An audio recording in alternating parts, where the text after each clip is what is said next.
Mbahaye ikaze kuri Kigali City TV wo ukurikira ibiganiro byacu umunsi ku munsi nkuko muri kubibona kuri screen zanyu. Turi ku rukiko rw'ibanze rwa Gasabo aho rwaje gukurikirana urubanza rwa Annette Murava n'uwitwa Gafaranga Bishop.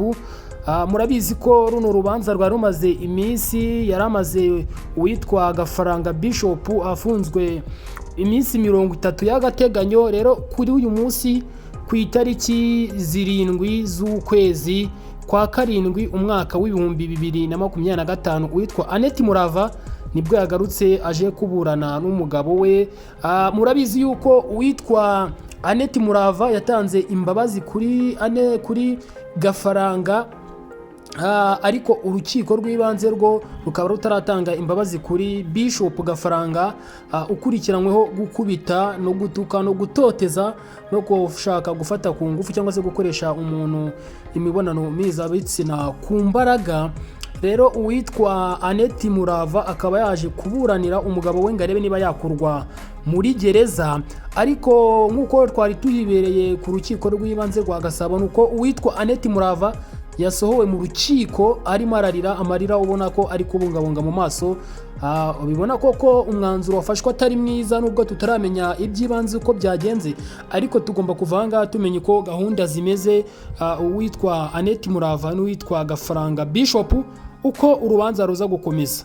Mu yandi magambo, kuri runo rukiko rwa Gasabo ni rwo rukuru kurusha urwa Nyamata, ni narwo rukiko ruyoboye ahangaha muri Gasabo. Kera bajyaga bavuga ko uru rukiko ari rwo rwa Kacyiru kubera ko rwakoreragaho Kibagabaga na Kimironko, hakaza n'urukiko rw'ibanze rwa Nyamata, hakaza n'urukiko rukuru rwa Gasabo. Urunguru rwa Rusororo niho rero uwitwa Annette Murava yaje kuburana n'umugabo we Gafa Bishop. Rero niko biri kugenda bivugwa. Twebwe icyo tugiye gukora ni ukubabwira amakuru uko yagenze yose n'uburyo imyanzuro yavuye muri iri buranisha rya Bishop Gafaranga n'uwitwa Annette Murava. Nkuko mwabibonaga kuri screen zanyu, uwitwa Annette Murava yaje afite urupapuro agomba kuburaniraho. Uru ni urupapuro bamwandikiye kugira ngo bazakemure ikibazo cye n'umugabo we. Nkuko bigenda bigaragara ku mbuga nkoranyambaga, uwitwa Annette Murava yasabiye imbabazi umugabo we. Nkuko muri kubibona rero ni ku rukiko rwa Gasabo aho twaje gukurikirana iburanishwa ry'urubanza ruregwamo n'ubushinjacyaha uwitwa Habiyaremye Zakariya bazi nka Gafaranga Bishop. Hanyuma rero nkuko mubizi, Bishop Gafaranga yaburaniye mu rukiko rw'ibanze rwa Nyamata icyo bita ifunga n'ifungurwa ry'agateganyo, icyo bita detention mu gifaransa baravuga ni detention, ifungurwa n'ifungurwa.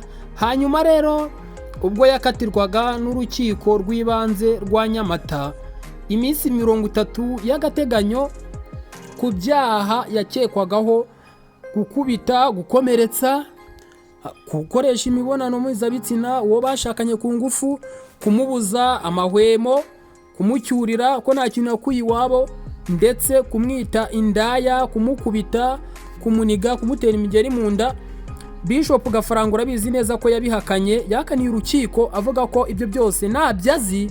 Aravuga ati amakosa nakoze ntabwo yabura mu rugo, ntabwo mu rugo umugore n'umugabo ntabwo ikosa ryabura, ariko ntabwo nemera ikosa ryo gukubita ngakomeretsa se kumubuza kwidagadura ku mitungo yiwe, rwose ngo imitungo barayisangiye. Hanyuma rero nibwo ubushinjacyaha ntabwo bwashyizwe kubera yuko buravuga ko uwitwa Gafaranga kuba atemera icyaha kuba yanabisabira n'imbabazi, kandi ikindi hari imbabazi zari zatanzwe n'umugore we Annette Murava agaragaza ko ahaye imbabazi umugabo we Bishop Gafaranga, ariko kandi Bishop Gafaranga akavuga ko nta mbabazi ashobora gusaba kuko nta cyaha yakoze. Niyo mpamvu rero uyu munsi turi hano, Gafaranga yaje kujurira ku rukiko rwisumbuye rw'akarere ka Gasabo. Hanyuma rero niyo mpamvu twajanga guhagarara hano ku rukiko rwa Gasabo aho Bishop Gafaranga yajuriye kugira ngo aburanishwe mu bujurire kugira ngo arebe ko niba yarekurwa n'urukiko rwisumbuye rw'akarere ka Gasabo. nuko rero kuko ntabwo yemeraga icyaha kandi umudamu we akaba yaratanze imbabazi, ariko izo mbabazi ntiyazemera. Ikindi cya kabiri, abantu tugiye gutega amatwi mu rukiko, tugiye kumva Mutesi Scovia yagaragaje impapuro kuri mama w'u Gasabo televiziyo yiwe, agaragaza ko Annette Murava yamuhaye impapuro zigaragaza ko nta kibazo afite, nta gahinda gakabije afite, ko hari ibyo Annette Murava yagiye kwa muganga ngo arebe ko afite agahinda gakabije. Ageze ku muganga kwipimisha, umuganga amubwira ko nta gahinda afite gakabije, ameze neza, kereka niba ari agahinda gakabije.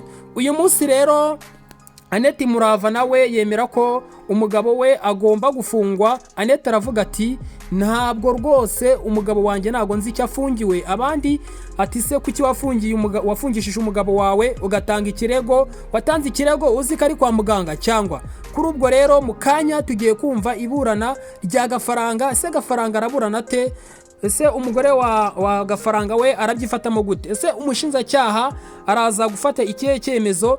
Ni ibihe bimenyetso Gafaranga afite ko Annette Murava yagiye kwa muganga akareba ko nta gahinda gakabije afite? Ikindi kandi Annette Murava ahakanya ko atigeze anigwa n'umugabo we. Ikindi yabwiye Scovia ko nta mugeri wo mu nda yigeze amukubita ngo yikubite ku gitanda. Ibi byose rero tugiye kubireba. Ese ubushinjacyaha bufite ibihe bishinza Annette Murava ko yatanze imbabazi, kandi uwitwa Annette Murava none akaba yarakoze ikiganiro avuga ko nta kibazo afitanye n'umugabo we, avuga bati abashaka kongerana n'ikibazo n'umugabo wanjye ahubwo nibo kibazo. Ayo niyo magambo ya Annette Murava. Annette Murava yabwiye Scovia ko atigeze ipimishwa n'ubugenzacyaha RIB. Avuga yuko nta vuriro na rimwe yigeze ajya gupimamwo kugira ngo bamuhe igipapuro cyemeza ko afite agahinda gakabije. Aha rero niho tugiye kurebera ko ese Annette Murava n'ubushinjacyaha bushinza Gafaranga, Annette kare wakabaye nyiri kibazo. Ese ubushinjacyaha buri bushingire kuki bushinza Gafaranga mu gihe wakabaye afite ikibazo victim arimo arashinza umugabo we? Nibyo tugiye kumva mu rukiko rw'ibanze rwa Gasabo, aho uwitwa Annette Murava rwose yaje kuburanira umugabo we ngo arebe niba yarekurwa, kubera yuko ibintu bikomeje gufata agaterera ka nyina wa Nzamba. Ese hari igisunika ihari yinjiriye urubanza rwa Gafaranga? Aha niho rero tugiye gucengiramo imbere tukareba ikibazo nyamakuru uko gihagaze. Ariko hari ibintu bitemewe mu rukiko gufata amashusho, niyo mpamvu mwabonye nifashishije amafoto agiye atandukanye, kubera ko ku rukiko ntabwo biba byemewe gufata amashusho. Rero ibimenyetso byatanzwe na RIB ni iperereza. Buri iperereza niryo impamvu ryitwa iperereza, ni urwego rudashobora kurenganya umuntu uwo ari we wese, yaba ari wowe ureze bakagukorera iperereza kugira ngo barebe ibyo wavuze niba ari ukuri, haba n'urega bakamukorera iperereza kugira ngo bamenye ko ibyo urega ari ukuri. Ibyo byose rero bagashakisha. RIB nicyo ikora, gushaka amakuru hirya no hino mu buyobozi aho utuye, uburyo bumwe cyangwa se ubundi, niyo mpamvu rwitwa RIB.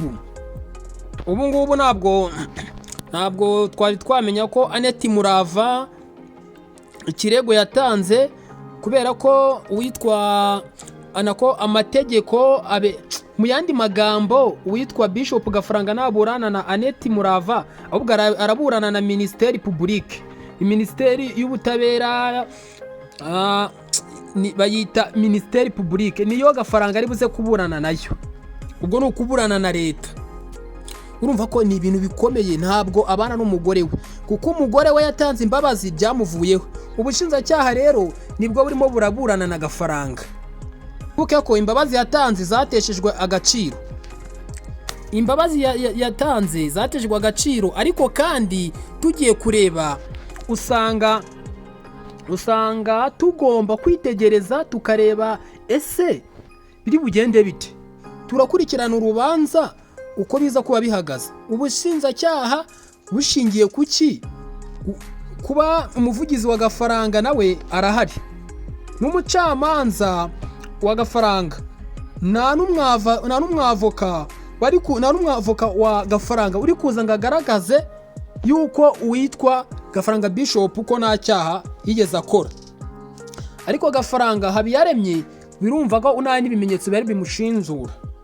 Urukiko rero niho rwashingiye ruhanisha Habiyaremye Zakariya iminsi 30 y'agateganyo kugira ngo iperereza rikomeze by'iminsi 30 y'agateganyo.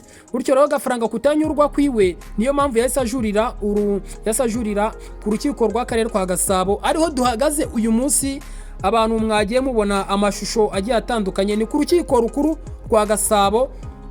Niho honyine gusa nirwo rugomba kugaragaza ko Habiyaremye Zakariya Bishop niba ari umwere cyangwa ari umunyamabara.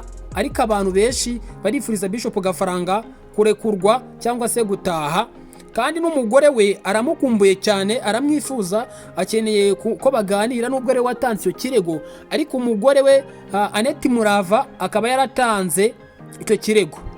Kuba yabamukumbuye rero ntabwo bivuga ko atamureze. Ibyo ari byo byose ntabwo bivuga ko atamureze, ariko ushobora kwibaza ngo ushobora kujyana ikibazo n'umuntu gatoya, mukandi gatoya mukamuriyunze mukaba umuntu umwe. Ibyo ngibyo rero ntabwo wavuga ko byahoraho iteka ryose. Hari amakuru ari kuvuga ko uwitwa Murava atigeze ngarega ngo umugabo we kandi yaramureze. Wumva ko muri uru rukiko harimo amanyanga menshi. Murava yandikiye umugenzacyaha urupapuro rumubwira ko hano ni ku rwego ribu Inyamata twagushakaga, hanyuma twifuzaga ko twaganira ko ari amakuru tugushakaho. Hanyuma Annette Murava yese yandikira ubugenzacyaha ribu, ese umugabo wanjye kumuhamagaye kandi narakwandikiye message ko nta kibazo dufitanye n'umugabo wanjye. Annette umugabo aramubwira ati turashaka ko muza hano tukaganira. Annette aramubwira ngo noneho turazana n'umugabo wanjye. Noneho ibyo byose nibyo tugiye kumva mu kanya, akantu ku kandi uko bimeze, kuko umushinjacyaha afite impamvu buri gushinja Bishop Gafaranga, kandi urumva bufite aho buhagaze, n'umwunganizi wa Gafaranga nabo bafite aho bahagaze. Rero nibaza ko abakurikiranye urubanza rwa Habiyaremye Zakariya uzwi nka Bishop Gafaranga, nawe arahari, agomba kuburanira Bishop Gafaranga, kandi biteguye kuburana kuko umugore we yatanze imbabazi kuri uyu mugabo we. Nkuko biri kugenda bivugwa ku mbuga nkoranyambaga zitandukanye, ibitangazamakuru byinshi byitabiriye runo rubanza rwa Bishop Gafaranga waje kuburana n'umugore we. Kandi ikintu umva urukiko narwo ari ahantu nyine wumva ko nyine urukiko rw'ibanze rwa Gasabo umve kugeza ikibazo muri ribu kiba ari ikibazo gikomeye. Ntabwo ari ikibazo, ntabwo ushobora kugirana n'umuntu ikibazo niba waramureze none ngo ugende umusabira imbabazi ako kanya ngo bahite bazimuha. Nibishoboka. Barabanza bamuhane bakurikirane bagenze n'icyo cyaha, bagiye ku baturage, bagiye ku matelefone bacekinge bumve ko ibyo bintu bitigeze bikorwa. Kuko murabizi higezwe no kugenda havugwa ko uwitwa Gafaranga yanize umugore we yenda kumwica kugira ngo ngatware imitungo yose. Ayo ni amagambo ari kugenda avugwa, kandi ngo byinshi byashyizwe hanze n'uwitwa Annette Murava umugore we. Mu gihe Bishop Gafaranga we aracyari kuburana avuga ko nta kibazo na kimwe afitanye n'umugore we, ko n'ibyo bintu ashinzwa bitigeze biba. Annette Murava nawe yigeze gukora ikiganiro avuga ko nta kibazo afitanye n'umugabo we. Abantu benshi bakagenda bibaza bati ese Bishop Gafaranga niwe wijyanye muri gereza, niwe wijyanye kuri ribu gufungwa, agafungwa ukwezi kose?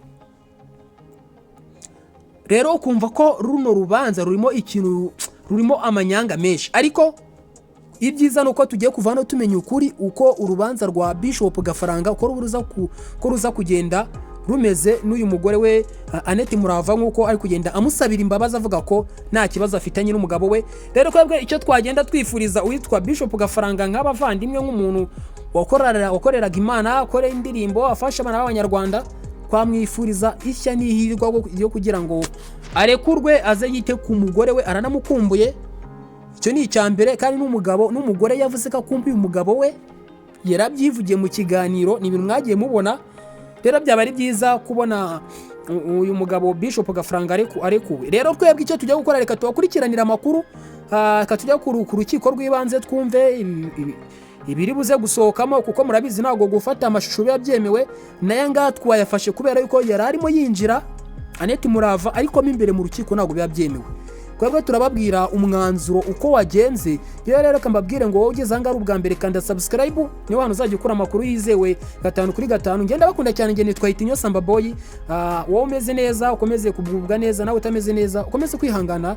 Uyu munsi bya bimeze nabi, ariko ejo ukaba umeze neza. Ngenda bakunda cyane kandi Imana ibarinde. Hasta la vista.